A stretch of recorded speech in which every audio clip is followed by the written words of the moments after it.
certainly have fears that there is a serial killer at loose in Perth. Sarah Spears, Jane Rimmer, Ciara Glennon. And every time you saw a young girl walking by, you think, oh God, is she going to be the next victim? Now, one man stands accused. If police are right and Edwards is the Claremont serial killer, he's been hiding in plain sight for 20 years. Welcome to part 2 of this special catch-up episode of Claremont in Conversation. I'm Natalie Bongiolo, and joining me is the West Australian's Legal Affairs Editor, Tim Clark. Tim, yesterday we discussed the first several weeks of the trial, in which you took us through the witnesses who gave evidence right up until the time that the 3 young women disappeared. Mm-hmm. Now we're going to move on to the witnesses who were called after the last sightings. And again, this was really quite difficult and distressing testimony. Yeah, that's right, Nat. So particularly in Sarah's case, it's what we call a circumstantial case, as we discussed yesterday. Because there is no body with Sarah, the prosecution are having to bring the case together and use evidence that's not directly from Sarah or necessarily even about Sarah to bring the cases together as they try to. And as you said, when we were within the civilian witnesses, so-called civilian witnesses, in the first month, 5 weeks of the trial, one of the strongest pieces of circumstantial evidence connected to Sarah's case was something that happened after her last sighting. Sarah was on her way to Mosman Park, which is quite close, another salubrious suburb quite close to Claremont, and that's the instruction that she'd given to the cab company when she rang them, and that's where, for all intents and purposes, we think she was headed.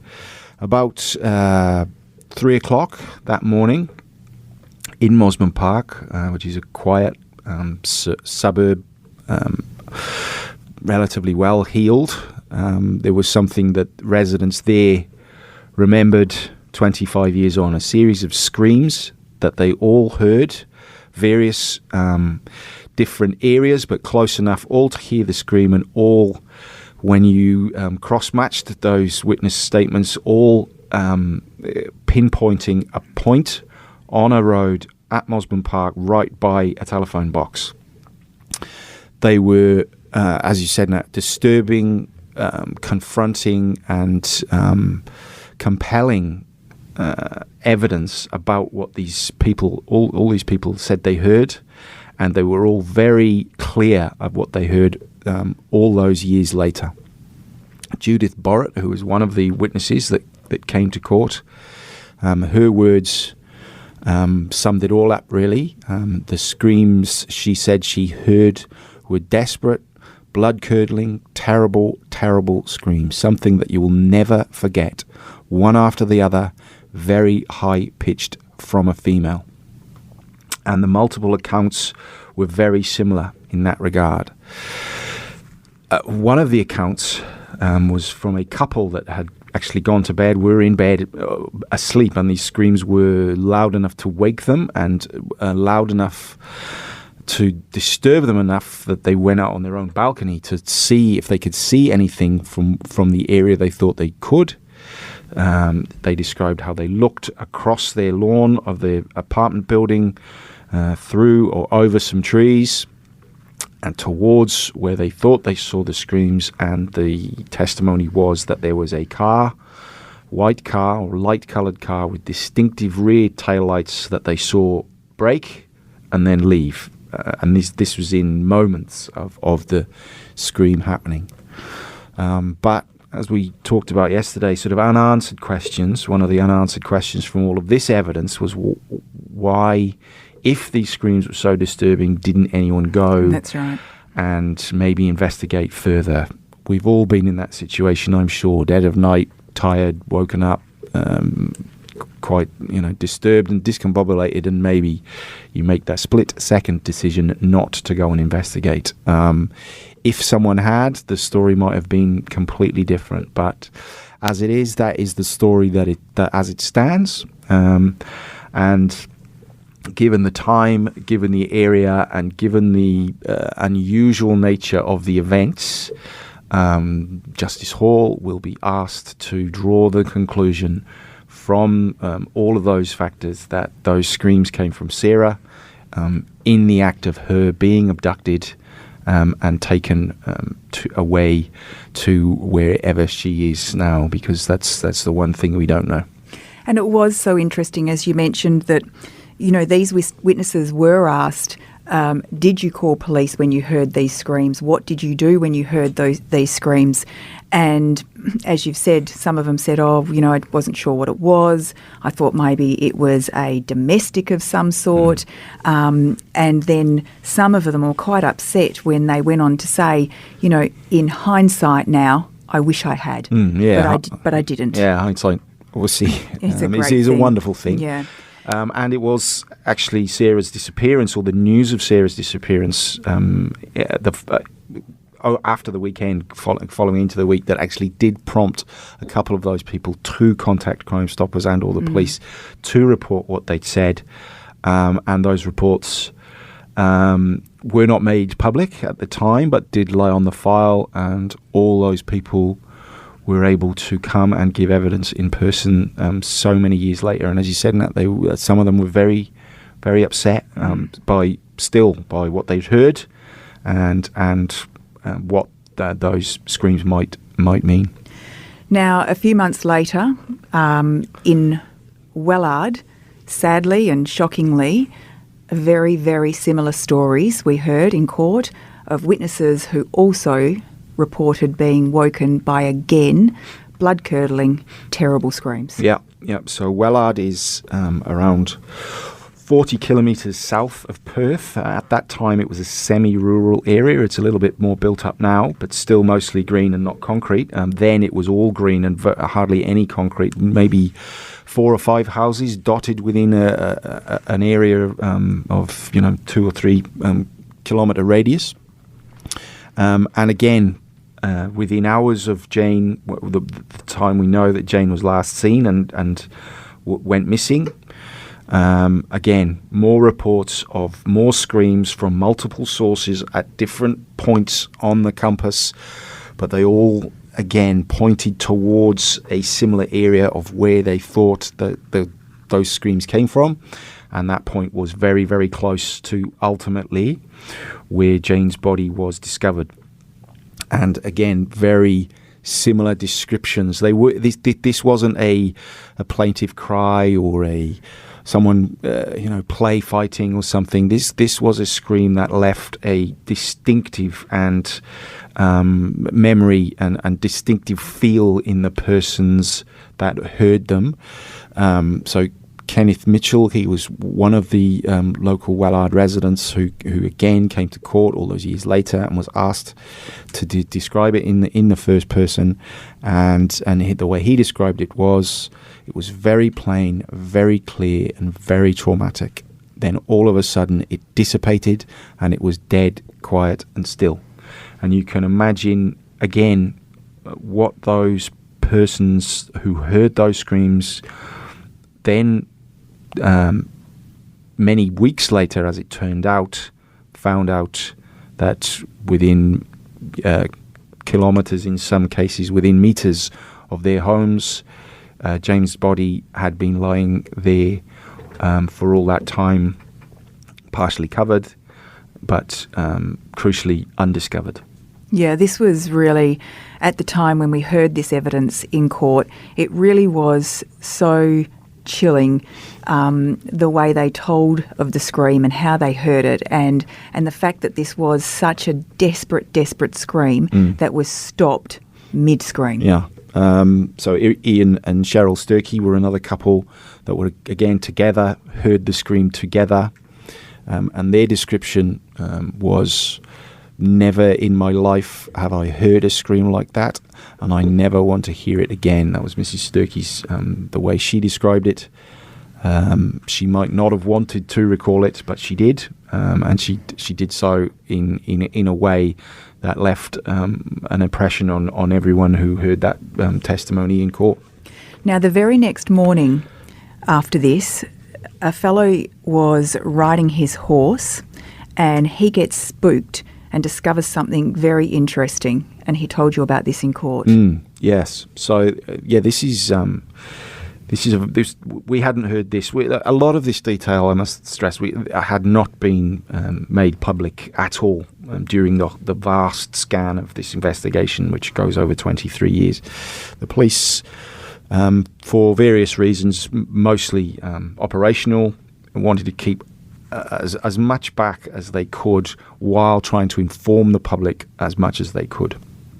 And this was one of the details that had not been made public until very late in the piece, and then not made public at all in detail until we heard this testimony in court.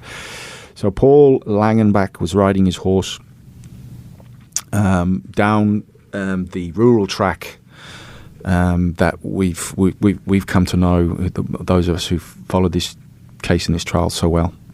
There was a riding school just at the bottom of the road, and there was a regular track that a lot of the riders took, which took them away from the sort of semi-covered road and onto tracks and back roads and hedges, and so they could enjoy the beautiful rural Perth countryside while putting their horses through their paces.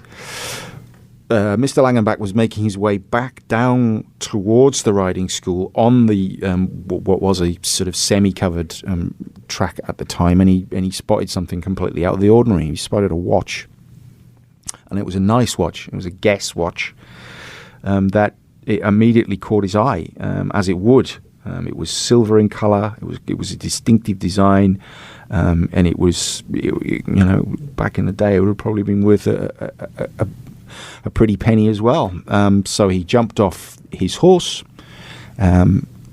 inspected the watch, thought, well, that's a lucky find, and pocketed it, and then got back on his horse and went about his day.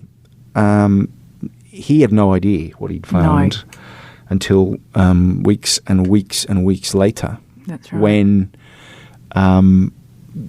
Perth was that Saturday that when the news came out that some another member of the public that was also on that track for completely innocent purposes, enjoying a day out with their children, and a completely random series of events led them to find Jane's body off the beaten track, but not only by meters, partially covered, and in a very degraded and decomposed state. And what Mr. Langenbach had found was Jane's watch.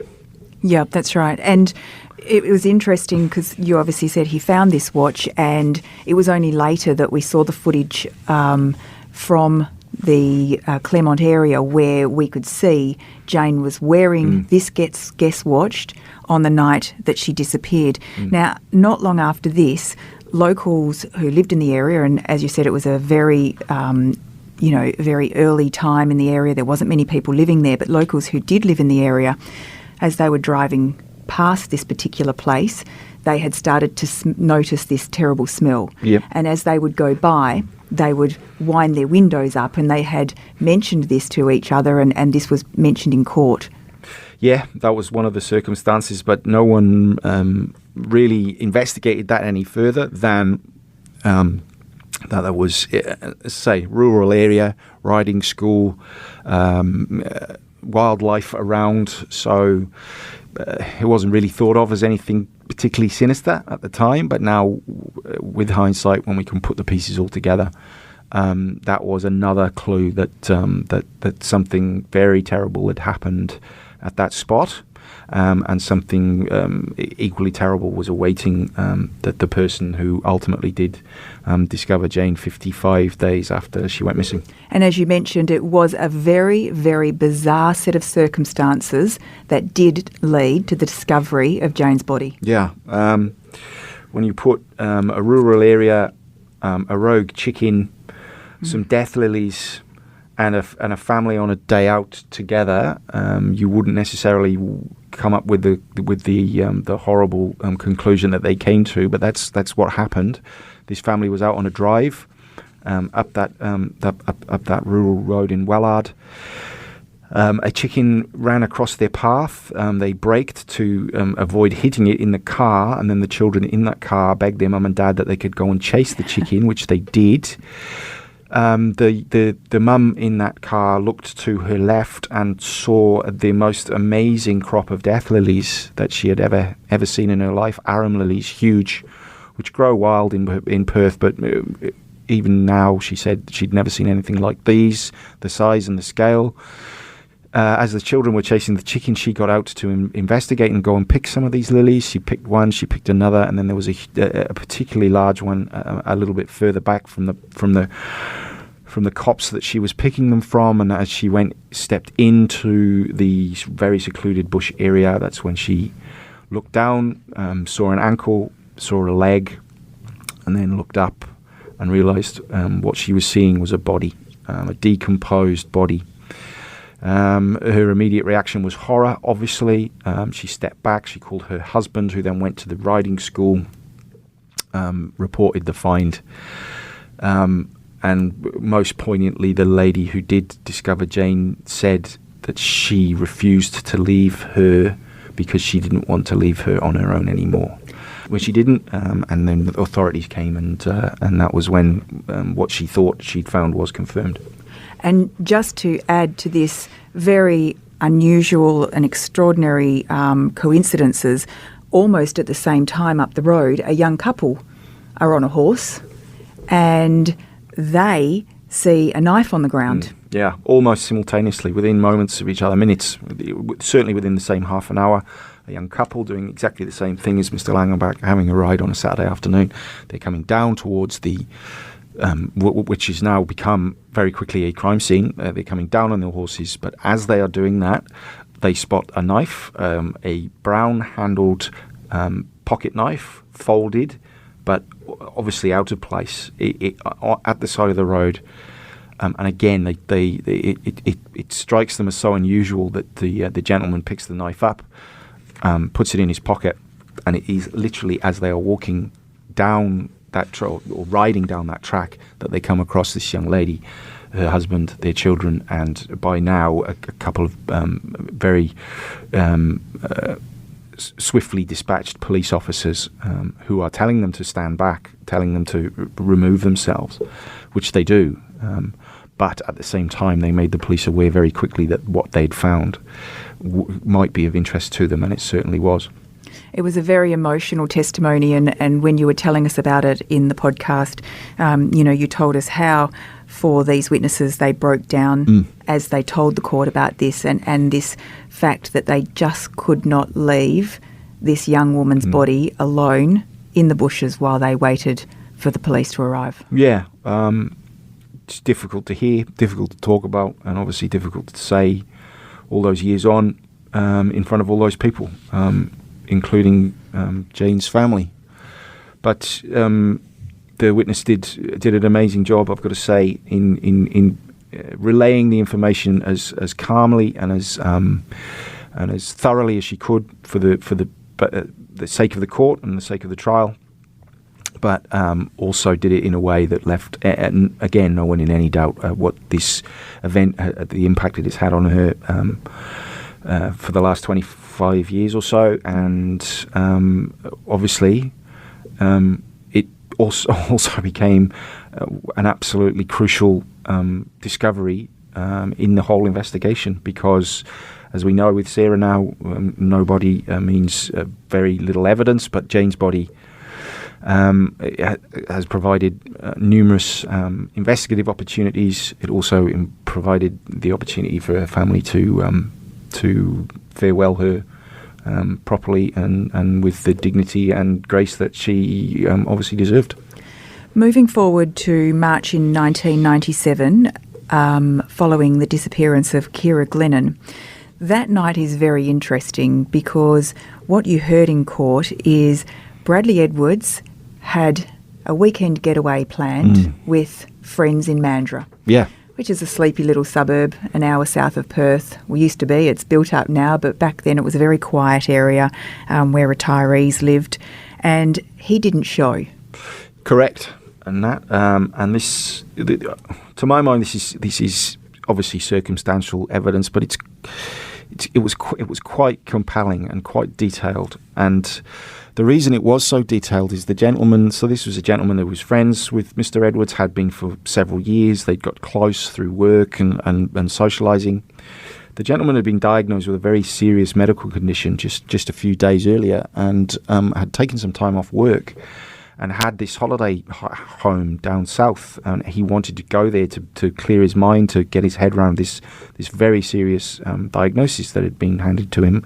So him and his wife went, and he wanted someone. He didn't want to just unload on his wife, so he asked Mr. Edwards to accompany him or come down after work on Friday, so we can just hang out, have a beer, have a chat. I mean, I need my friends around me, and it was very clear to him that those were the plans. But on the night he was due to arrive, Mr. Edwards didn't. He was nowhere to be seen, and he only turned up the following morning, which stuck in this gentleman's mind for various reasons. He said he was angry. He said he was upset. He said he felt let down, and he was also a bit confused because the plans were so solid, but they didn't eventuate. And so when Mr. Edwards eventually did turn up on the Saturday, he was immediately confronted by his friend. He said, "Where were you? What happened?" And Mr. Edwards' explanation was, "I was trying to reconcile with my wife. I've been trying to get hold of her. I wanted to sit down with her, and last night we managed to get together."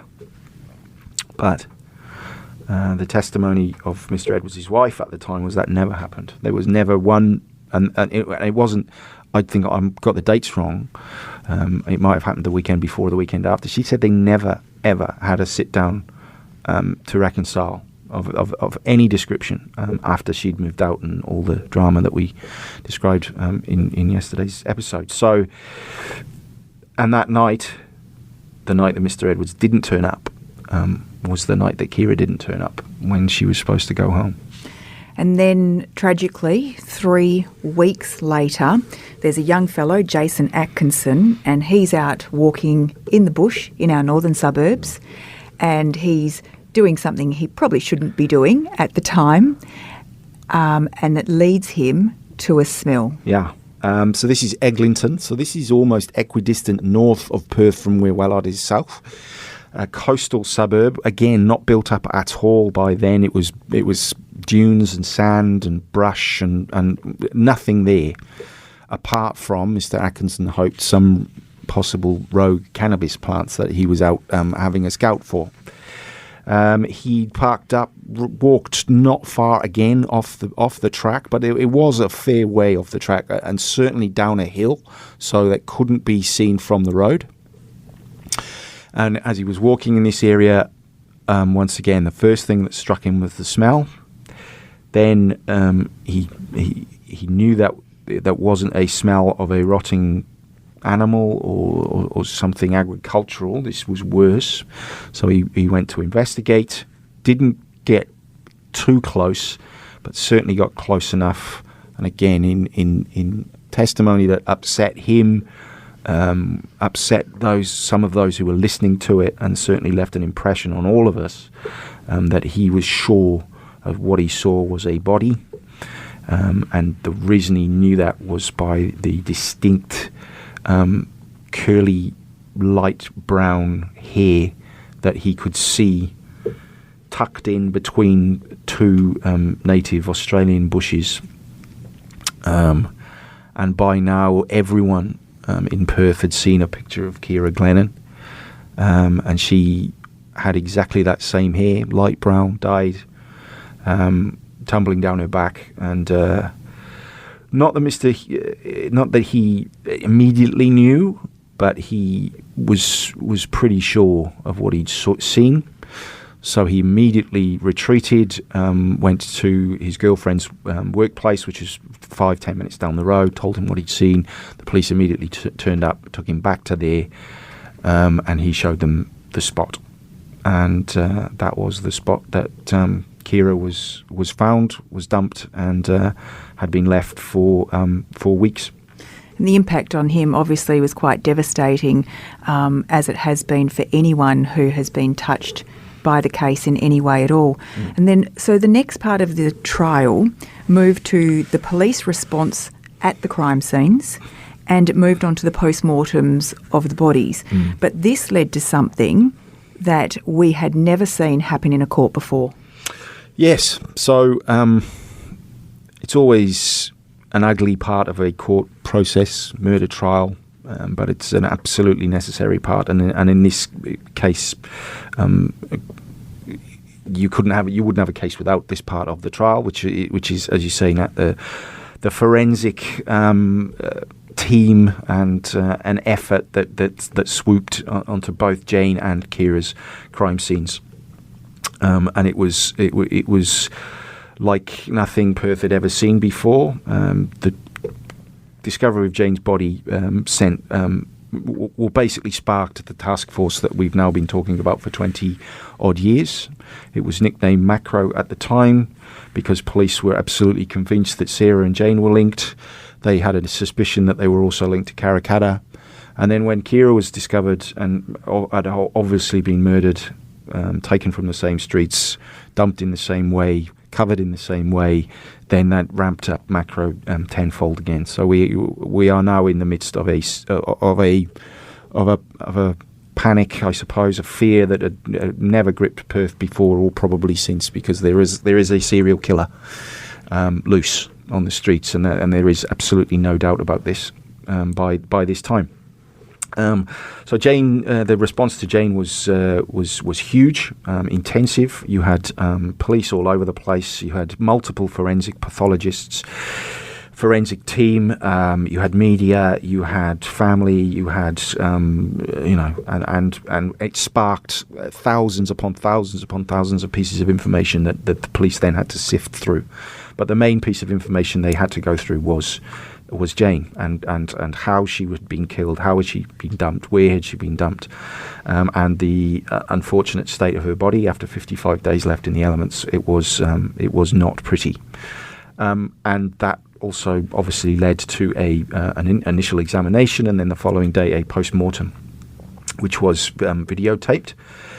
And those videotapes obviously were kept and played in court, and for evidentiary purposes, not voyeuristic purposes again, crucial for the judge to see those. But the judge himself ruled that only him and the lawyers and the police that had already seen them should view them, for the sake of the dignity of Jane and Ciara, for the sake probably of the sanity of their very loved ones, and for to not protect us and the public, but to shield the public, which have been turning up in their droves at this trial, from the grim reality of what the pathologists were dealing with.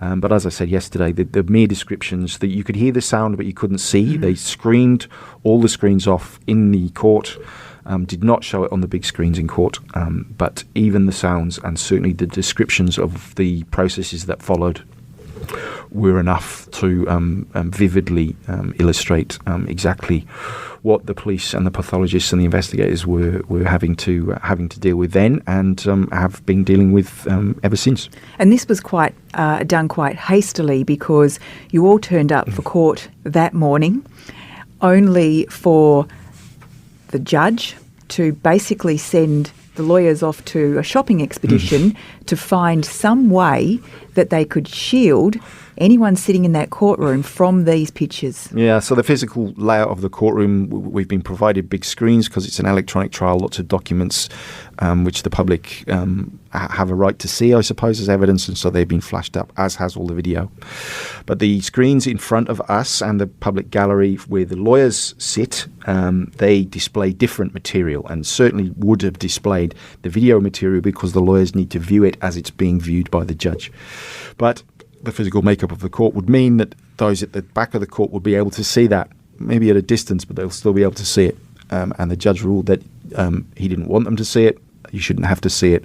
And so, as you say, you find little moments of brevity in such a serious trial, and this was one that you had very high-paid, very experienced, very highly trained lawyers literally jogging off to Officeworks, a stationery-based shop retailer in Perth, to purchase 4 projector screens, which were then hastily erected between us and the lawyers, and they stayed there for weeks and weeks and weeks. So we could see the top of the lawyers' heads, we could see half of the witness in the witness box, but we could not see any of the screens.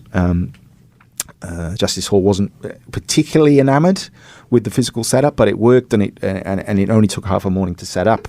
So the trial was able to continue relatively quickly afterwards, and in a way that he was satisfied would let everyone do their jobs without everyone being overly disturbed by what is obviously sensitive material.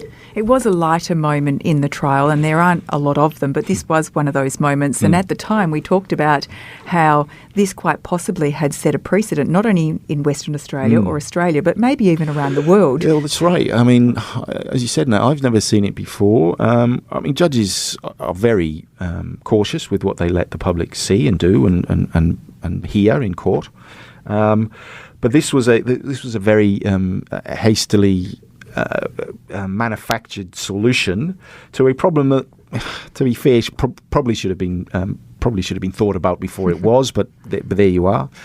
And it also had to take into account that Mr. Edwards needed to see this material. Now, he certainly didn't want to see it.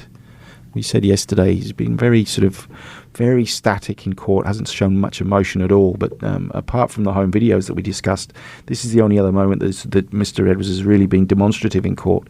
And he was demonstrative in that he took his glasses off continually, refused or declined to look at the screen that had been set up especially for him, because he needs the opportunity to see, he doesn't have to, but he certainly needs to have the opportunity to see this material because it is evidence against him. And that screen was pointed directly at him. His security guards having that in their eye line as well. But Mr. Edwards, as I say, mostly chose not to participate in that part of the trial, if I can put it that way, by taking his reading glasses off. So even if that vision was in front of him, it would possibly not be in as sharp a focus as it was for the rest of us.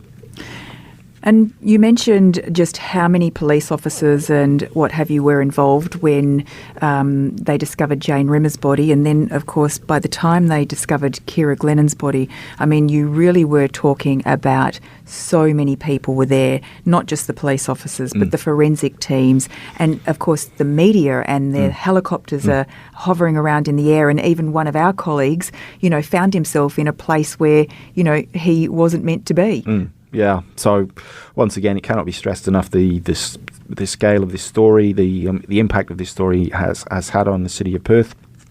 And when Ciara's body was discovered, this was obviously the third girl that was missing, the second that had confirmed being killed, murdered, brutally murdered, and dumped, callously dumped, far out of Perth, but not far enough to that you weren't able to get there in double quick time. And for Ciara particularly, everyone did. The police response was astonishing, even by today's standards. Dozens of police officers, all over the scene. So much so that they had to place cones down to direct all the relevant authorities as to where to go. Roads blocked off either end, and as you said, Nat, a media presence that the likes of which Perth had probably never seen before, helicopters buzzing, and one of our colleagues carrying some tripods for a cameraman and bumped into literally a police officer in the middle of a dune who quite sternly told him that he didn't need to be there and shouldn't be there, quick smart. And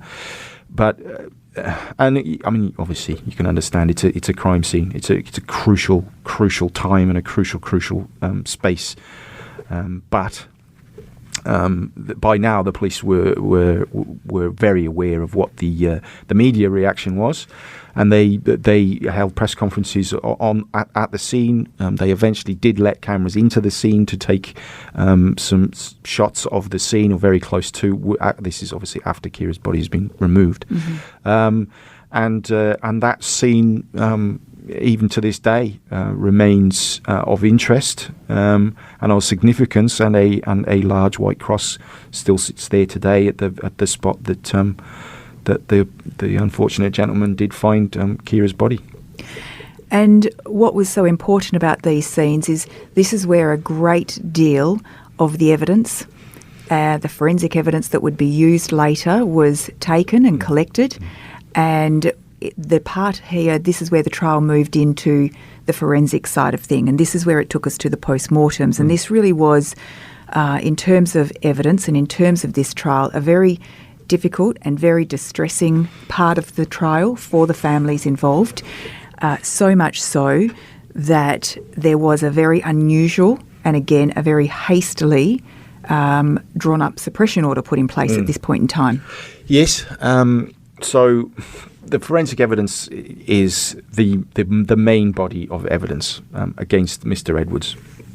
One tiny piece of DNA evidence, which we'll come to in a little while, that was discovered on Ciara's body. But yes, but the very nature of post-mortems are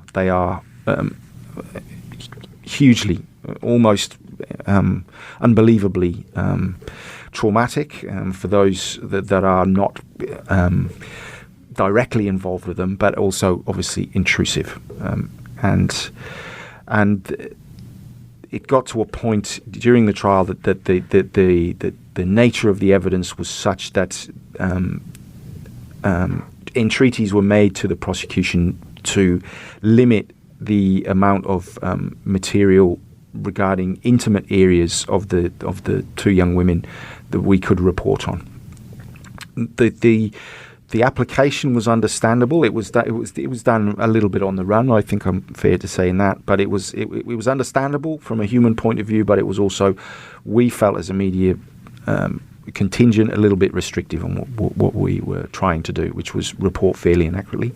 So there was a little bit of to and fro between the court and the us as the media and our lawyers, and I hope we came to a relatively in the middle position where we were able to report as much as we could, as sensitively as we could, without going into areas that we really didn't need to go into, which were unnecessarily distressing. But again, that's the nature of murder trials. They are unfortunately, inevitably distressing, and out of that does come distressing material sometimes. That's right. And I guess the reality in this situation is that the question is, were the women sexually assaulted prior to their death? And that's why these intimate areas were being spoken about, but as delicately as possible. And I guess what we heard in the trial was that there was no evidence of sexual assault, not that it could be ruled out, though. Yeah, that's right. So, as we discussed yesterday, Mr. Edwards, we now know, is a sexual predator, violent sexual predator. And that these, although Karrakatta was known of, it hadn't been directly linked, forensically anyway.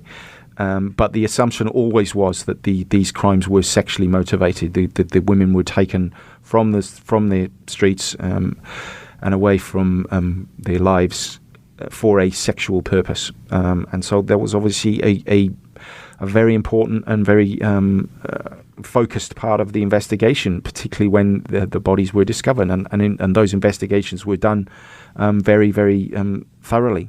But as you said, nothing directly suggesting any sexual crime against either of the young women has ever been categorically shown forensically. There is no direct evidence to show that they were raped or anything like that, and certainly no biological material on them to suggest that they were raped. But that does remain the way that the prosecution is pointing this case, and it has to, because of the crimes that we now know Mr. Edwards did commit. And what is interesting is that Ciara Glennon was fully clothed when her body was discovered in the bushes. Jane Rimmer was partially clothed. Well, Jane was naked, yes. There's none of her clothes have ever been discovered. We know of her watch. So there was some other small jewellery items that were on or about her body, but her clothes were gone, and they've never been found. And that is the one direct thing that the prosecution has pointed to say, well, why would a young 23-year-old woman turn up dead and naked if it wasn't for her killer being sexually motivated towards her. So, but as you say, Ciara was fully dressed, pretty much, t-shirt, skirt, all her underwear, and those clothes provide some of the police and the investigators some of the best forensic evidence that they say they have to prove that it was Mr. Edwards that killed her. So we don't know if these women were or weren't raped, but what you did get more information on was their probable causes of death. Yes. To put it bluntly, their necks were slashed, their throats were cut. In similar ways, Ciara at the back of the neck, Jane at the front of the neck with a sharp instrument, almost certainly a knife, but we don't know of what type, of what length, of what girth. And that was a large part of the forensic evidence, and certainly the pathologist's evidence. Dr. Karen Margolius, who performed both post-mortem, she is now deceased herself, but her reports remain very detailed reports, and for the first time in public, those wounds to the neck area of both women were categorized in great detail. They were obviously large enough to cause significant damage, most probable cause of death for both women, but the nature of the decomposition, because of the time in the elements, means that the precise length and width of wounds cannot be determined, because unfortunately the decomposition process means that any wound left open will continue to open, and that's what had happened in both cases. Okay, so let's take everyone through now the final phase of the case, which is where we're at now, and that's the DNA. Can you talk us through the DNA evidence that is crucial to the prosecution case? Well, it is. This is the heart and soul of the prosecution case. So when Jane's body was discovered, obviously the police were very, very hopeful of getting as many clues off it as they could. And they eventually did, but it took many, many years. And the same with Ciara. Ciara's post-mortem was done in so much detail and so closely observed by so many people. There were almost a dozen people actually at the post-mortem, including 2 consultants from the FBI who had been brought in to help with the case in terms of profiling a possible killer. Those 2 gentlemen were even allowed in the room when the post-mortem was carried on. But it was done, obviously, properly, but in great detail. And one of the first things that was done when Ciara was being examined was her fingernails were cut, physically cut. It doesn't happen very often, but it did in this case. Sometimes they're swabbed, but in this case, Dr. Margolius, along with other staff, took the decision to cut the fingernails and place them individually into yellow-top containers, which were then sealed, taped up, and sent off for storage. And they went off left thumb first, which became labelled AJM40, and in order they cut, so thumb, index, middle, ring, little finger of the left hand, same on the right hand, and they were labelled accordingly AJM40 to 49. Some of those fingernails were larger than others. The thumb and the middle finger on Ciara's left hand, were both broken, torn, disturbed in some way, particularly the thumb. It was almost ripped down to the quick, so much so that they had even trouble just getting a few clippings of it. There was that little left, but they persevered and they did. And those fingernails became quite important and were tested copiously over the years in various ways, DNA mostly, swabbing, extracting, and being tested and tested and tested as technology advanced. But 40 and 42, the ripped ones, they were one of the least tested. 40 was never tested at all until it was sent off to the UK. 42 only twice. And they were all in little pots in storage. And then in 2008, our now Police Commissioner Chris Dawson took the opportunity to review all the evidence and said, what can we do that we haven't done before? And they decided that 40 and 42, these two fingernails, were of such a nature that they possibly could undergo this new type of DNA testing called low copy number, which was being advanced and developed at that time, and it takes tiny pieces of biological material, sometimes invisible to the naked eye pieces, and is able to test them. And that's what they did. They sent it off to the UK to a lab called FSS, where a doctor called Dr. Jonathan Whitaker was developing this low LCN testing, and they did it. They did it over several months. It took a while. It went over in the August. The results didn't come back into December. But when the results did come back into December, they were the breakthrough that the macro detectives had been praying for nearly 12 years, because they found not only Ciara's DNA, but they found a male DNA, an unknown male contributor. His DNA had somehow got under the fingernails of Ciara, and the supposition is now that they got under there when Ciara fought for her life, and that's why her fingernails were broken, because she scratched and fought and tried desperately to get this man off her. Unfortunately, she failed, obviously. But what the prosecution say is that when she did that, the tiniest part of Bradley Robert Edwards was left under her fingernail, and that piece of Mr. Edwards stayed there for 12 years, and it was only found by this new advanced piece of DNA technology. And so the results came back, and there they sat. They knew they had a man, and they knew that this was the best and brightest lead that they'd had in 12 years. What it also did was rule out the man that they had been looking at, a man called Lance Williams, who had been the prime suspect, to use a very commonly used phrase, for the police for years. Mr. Williams was you don't want to speak ill of the dead, and he is dead now, but he was a weirdo. He was a public servant, but he also saw himself as a bit of a knight in shining armour. And after these girls started to go missing, he started driving around Claremont, ostensibly to protect women, but the police were convinced that it was for another reason entirely, and it was him that had taken these women. So they focused on him for years and years and years, and arrested him and interrogated him and surveilled him constantly.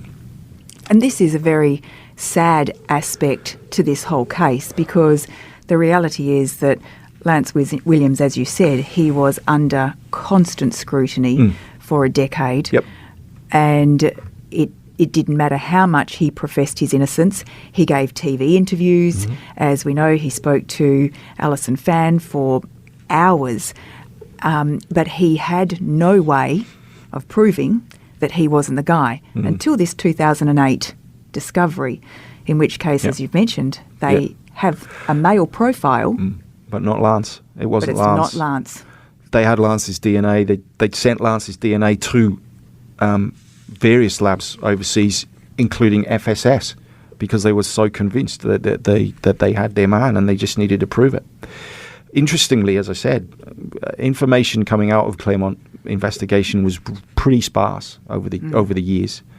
But interestingly, Lance's name leaked, and then was in the public eye for years and years and years, and it pervaded into the public consciousness. Well, if the police are so sure, then it must be him. And he was constantly not just surveilled by the police, abused by the public, mistrusted to such an extent that he became a recluse, or at least a semi-recluse, And when he did venture out, he was daily confronted with accusations that he was a serial killer. Yes. But in 2008, as I say, December, just before Christmas, they got the DNA back. They ran it through the database. They compared it to him, and it wasn't him. And it wasn't even close. I mean, there wasn't even one allele that matched him. But it did match someone else. It matched the man who had raped the young lady in Karrakatta in 1995. So let's talk people through that and how they came up with the name then of Bradley Edwards. So this is in 2008. And they have this connection. So this poor young woman that had been so violated in 1995 and probed and prodded and questioned, she had to go through it all again in 2008. She was reinvestigated. She was re-interviewed. She had more intimate swabs taken because they now were certain that she was the one woman alive that had confronted the Claremont serial killer and survived. And so they did all the tests and it came back and her DNA or her intimate swabs were sent to the UK to be retested, and it came back the same. So they were sure that the man that attacked Ciara attacked her. But they didn't have a name. And they didn't have a name for another 8 years until cold case detectives in Perth in 2016, as it turned out. It was a little bit before that. They pulled out a box of an old case of a weird little break-in in Huntingdale. Which you'll remember from the previous podcast. When a teenage girl was jumped in her own bed. And you remember I said on the previous episode that he left something behind. Well, something behind was a kimono, a classic 80s silk kimono with a dragon on the back and a cord round the middle. But this kimono was stained significantly. And in 2016, when the cold case detectives finally got it to Path West, which is our forensic lab, and they finally tested it, not one, not two, not three, there was about 5 stains, and they were all tested, and they all came back as the same person. The person that had raped the young lady in Karrakatta in 1995, and the person that had murdered Ciara Glennon in 1997, allegedly. So now they had 3 cases. This was on the 1st of December 2016 that they got these results back. It took them 3 weeks to the day to get from that discovery to knocking on Mr. Bradley Robert Edwards' door. But there were a few steps in between. They had this kimono, but they also had all the other weird break-ins that I told you about yesterday in the lead up to the attack in Huntingdale. So they went back and they pulled that box, and in that box was a fingerprint that had been latent fingerprint, partial fingerprint, hardly there, but it was there on a back sliding door where someone had tried to break in. And so they had this fingerprint, and they also had the National Fingerprint Database called AFIS. So they took that fingerprint, ran it through the database, and lo and behold, Bradley Robert Edwards, a fingerprint that had been taken from him when he attacked the hospital worker in Hollywood Hospital in 1990. And so they had a name. After 23 years, they had a name. But they still didn't have him, really. When they had a name, they had his DNA. I mean, they had plenty. But they still needed to be sure. So what they did is they told the boss, we need as many officers as you can spare to watch this guy. And that's what they did. They began watching him round the clock. And they saw a regular guy living with his stepdaughter, working at Telstra, so regular that he took his daughter to the cinema. Yeah. And they followed him there. And after he'd watched the movie, he discarded the bottle of Sprite that he bought previously and drunk through the movie. And they picked out that bottle of Sprite from the bin, and they rushed it off to Path West and were able to extract the DNA from that bottle top. And lo and behold, it came back exactly the same as Karrakatta and as Ciara. And so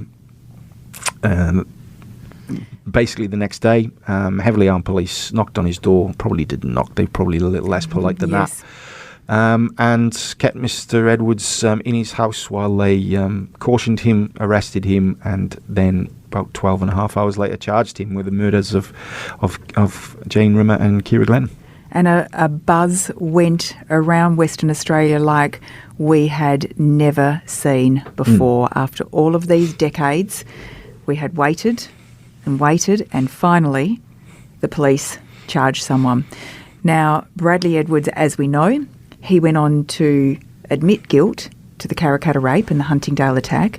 Bradley Edwards admits that he is a rapist. He denies that he is a murderer.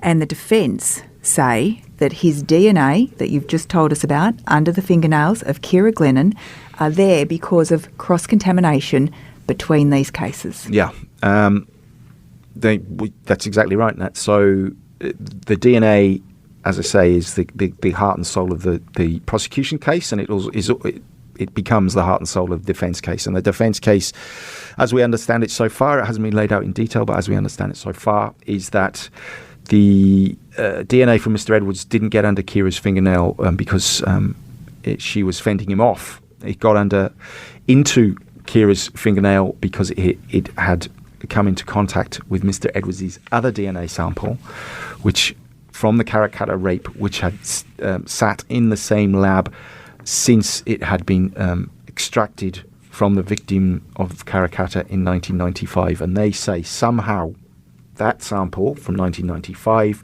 and Ciara's sample in 1997 have come into contact or trace contact or somehow become cross-contaminated. And that is what we've spent the last 6 weeks of the trial cogitating, digesting, getting our heads around, because Mr. Paul Jovich, who's the lead defence barrister, has taken us to many, many other examples where he can show that exhibits and samples in this case, in the macro investigation, have been contaminated in Perth West somehow or other. But it is whether he can show, or more pertinently, whether the prosecution can disprove the theory that AJM 42 and AJM 40 somehow became contaminated, which will go a long way to deciding Mr. Edwards' guilt or innocence. And if you're very interested in this part of the trial, in the DNA and the process and the detailed, because it has been extraordinarily detailed, we do have a resident DNA expert, Brendan Chapman, who gives a very good explanation of how the DNA works, how they tested it, how they came up with their results. And if you're interested in that part of the trial starts at episode 35, and that's called A Lesson in DNA. So this really brings you to where we are now in the case. We're not into the fibre evidence yet, but that's what's coming next, right, Tim? Yes. So a few moments ago I mentioned Ciara's clothes. I haven't mentioned Ciara's hair and Jane's hair because that is the trial to come. The prosecution say that fibres found in Ciara's hair, in Jane's hair, on Ciara's clothes, and most pertinently, or certainly very importantly, on the Karrakatta victims' clothes, all link to Mr. Edwards. And the way they can say that is because there are two very distinctive fibres that they say were found on all three of those women. Some blue fibres, which were absolutely unique to the type of workwear, pants and shorts that Mr. Edwards would have been wearing in 95 and 96, and fibres from his car, a particular type of car, a Telstra Commodore station wagon, certain make, certain model, that was driven by Mr. Edwards in 96 and 97. The prosecution say those two fibres they can show are unique to those two sources, and they are exactly the same as the fibres that were found on Jane's hair, Ciara's hair, Ciara's clothes, and the shorts that were worn by the Karrakatta victim. And so that is tiny but very important physical evidence that links Mr. Edwards and all those three victims, which again, if the prosecution can prove beyond a reasonable doubt, will go a long way to prove that Mr. Edwards is the killer of these three women. Well, Tim, that is a massive overview of the past 3 months. Thank you so much. And really, that brings you up to speed now. You could start following now, and you really have heard a very comprehensive summary of what we've heard and what Tim has heard in court every single day. If you are interested in having more of those details, you can go back to the start. So that's Season 2. Episode 1, and you will be able to hear everything that Tim's just talked to you about in much greater detail, witness names, who was in court each day, exactly what he heard and what he's reported to us through this podcast. So thank you for joining us, and for those of you who are following the trial, stay tuned. Next week we will be back. Court has a couple of days off, and then that fibre evidence that Tim was just talking about will begin then. So thank you so much. We'll talk to you later for the next week of Claremont in Conversation. This podcast was produced by Kate Ryan and Alicia Preedy and recorded in the studios of 7 West Media. Audio files were provided from the archives of the 7 Network and the West Australian. Sign up for daily emails and all the latest on the Claremont trial at thewest.com.au. Flashpoint, returning to 7 on Mondays at 9 p.m, demanding change and discussing issues that matter to West Australians.